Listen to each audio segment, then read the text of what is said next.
रोगोपचार की दृष्टि से अतिरिक्त मुख्य 7 प्राणायाम हैं।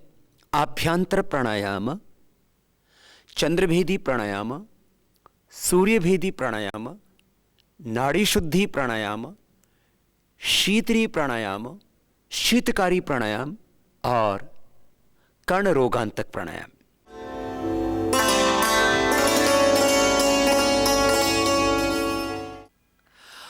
अभ्यंतर प्राणायाम के लिए पहले श्वास को लंबा गहरा भरते हैं और श्वास को भरने के बाद अंदर ही रोक करके रख देते हैं। इसमें जालंधर बंध लगता है, मूल बंध लगता है और आभ्यंतर कुंभक हो जाता है। योग अभ्यास में श्वास को अंदर भरना पूरक, अंदर भर करके अंदर ही रोक देना अंतर कुंभक कहा जाता है। लंबा गहरा श्वास भरा और भर करके श्वास को अंदर ही रोक दिया।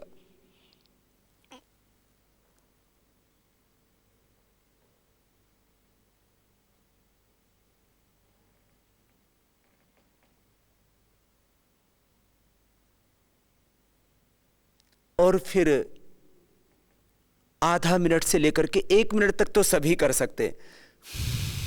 श्वास को बाहर छोड़ दिया।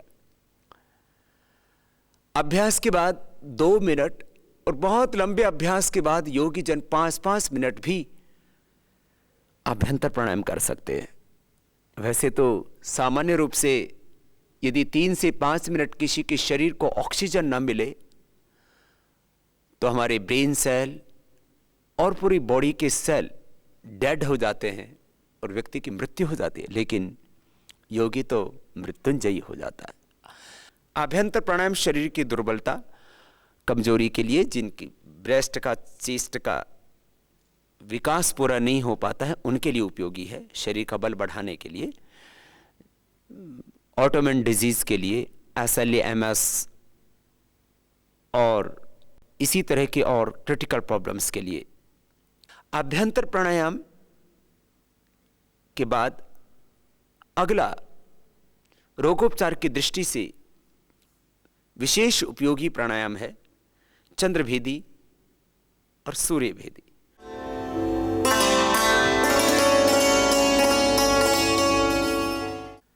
चंद्रभेदी और सूर्यभेदी प्राणायाम ये भी रोगोपचार की दृष्टि से बड़े ही उपयुक्त हैं।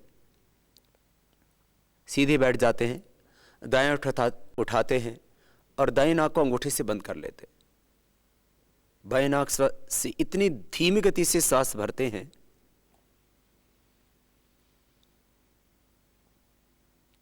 कि श्वास की कोई ध्वनि नहीं होती, ध्वनि रहित प्राण की गति होती है। सांस को अंदर भर के रोक के रखा और यथाशक्ति रोकने के बाद फिर दाएं नाक से धीरे धीरे सांस को छोड़ देते हैं।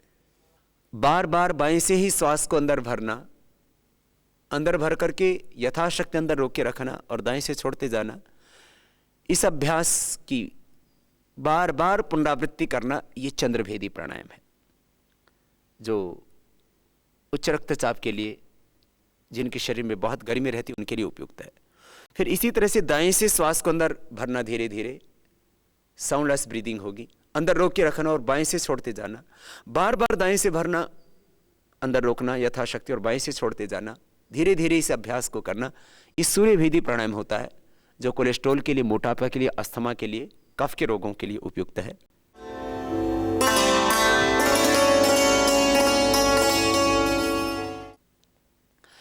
और नाड़ी शुद्धि प्राणायाम, बाएं नाक से श्वास को अंदर भरना और अंदर भरने के बाद अंदर ही रोक करके रख देना। यथाशक्ति रोकने के बाद कोई 10 सेकंड, कोई 20 सेकंड, कोई 30 सेकंड, कोई 1 मिनट भी रोक पाएगा। फिर दाएं से छोड़ दिया, फिर दाएं से अंदर भरा। साउंडलेस ब्रीदिंग होगा इसमें भी। और यथाशक्ति अंदर रोकने के बाद दाएं को बंद करके बाएं से श्वास को छोड़ देना, ये नाड़ी शुद्धि प्राणायाम होता है। प्रारंभ में हाथ का सहारा लेने की आवश्यकता पड़ती है, बाद में संकल्प मात्र से ही आप श्वास को भर सकते हैं। बाएं से भरा अंदर रोका, दाएं से छोड़ा, फिर दाएं से भरा अंदर रोका और बाएं से छोड़ा। इसको संकल्प मात्र से कर सकते हैं। ये SLA के लिए, MS के लिए और ऑटोइम्यून डिजीज के लिए, न्यूरो प्रॉब्लम्स के लिए, मस्तिष्क के रोगों के लिए बहुत उपयुक्त है। नाड़ी शुद्धि के बाद रोगोपचार की दृष्टि से विशेष रूप से उपयोगी प्राणायाम है शीतली शीतकारी। जिनको गर्मी के रोग रहते हैं, हॉट फ्लैशेस की प्रॉब्लम है, बहुत शरीर से पसीना आता है, पसीने से बदबू आती है, इसमें शीशम के पत्ते, बिल्व के पत्ते, उनका रस पीना तो लाभकारी होता ही है। आंवला एलोवेरा का जूस पीना, सुबह उठ के पानी पीना, हरी सब्जियों का ज़्यादा सेवन करना, पका हुआ कम खाना, कच्चा ज़्यादा खाना, इससे तो ठीक होते हैं आप।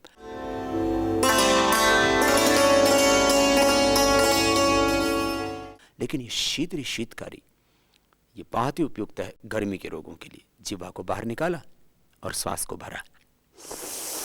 मुंह को खोल करके मुंह से श्वास भरते हैं इसमें। बाकी सभी प्राणायामों में नाक से श्वास भरा जाता है, लेकिन शीतली शीतकारी में मुंह से श्वास भरा जाता है। जीवा को बाहर निकाल दिया और मुंह से श्वास भरा। जीवा को गोल कर देते हैं, मुंह को खोल देते हैं और इस तरह से होठों की भी आकृति गोल गोल हो जाती है।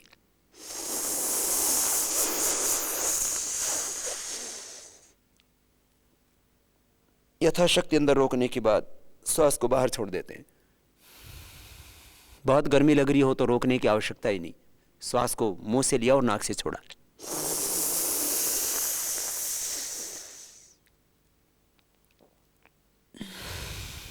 बार बार जीवा को बाहर निकाल करके मुंह से श्वास लेना, नाक से छोड़ना, ये शीतली प्राणायाम होता है।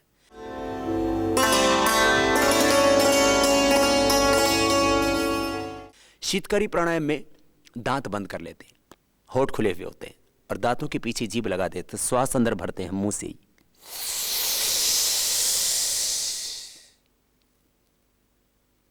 और नाक से श्वास को छोड़ देते हैं। बार बार मुंह से श्वास भरना और दांत बंद, होठ खुले हुए और श्वास अंदर भर के नाक से छोड़ना। मुंह से श्वास भरना, नाक से बाहर छोड़ना, ये शीतकारी प्राणायाम हो गया।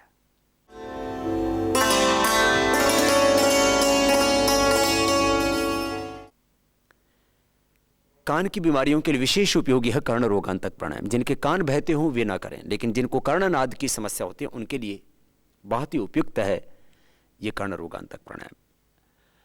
वैसे तो कपालभाति, अनुलोम विलोम लंबे समय करने से कान का बहना और कान के पर्दे में जो छेद होता है वह भी ठीक हो जाता है, अपने आप उसकी हीलिंग हो जाती है। लेकिन जिनके कान बहते हों वे ये कर्ण रोगांतक प्राणायाम ना करें। जब हम पहाड़ों में सफ़र करते हैं, विमान से यात्रा करते हैं, अथवा कई बार ये जेनेटिक प्रॉब्लम भी होती है कर्णनाद की, और कान में जब बहुत तेज़ तेज़ आवाज़ होती है तो व्यक्ति मानसिक रूप से भी बहुत ज़्यादा डिस्टर्ब हो जाता है, तनावग्रस्त हो जाता है, परेशान हो जाता है। उसके लिए विशेष उपयोगी है कर्ण रोगांतक प्राणायाम, जिसमें नाक से श्वास अंदर पूरा भरते हैं, पहले एक तरह से अभ्यंतर कुंभक कर लेते हैं और श्वास पूरा भरने के बाद नाक बंद कर लेते हैं। दाएं हाथ के अंगूठे और बीच की 2 उंगलियों से ऐसे नाक बंद करने के बाद हवा का दबाव कानों की तरफ देते हैं। आंखों पर, कानों पर वायु का प्रेशर पड़ेगा और उससे जो है कंठ के ऊपर के जो रोग हैं उनमें विशेष लाभ होता, खास करके कर्ण रोगों में।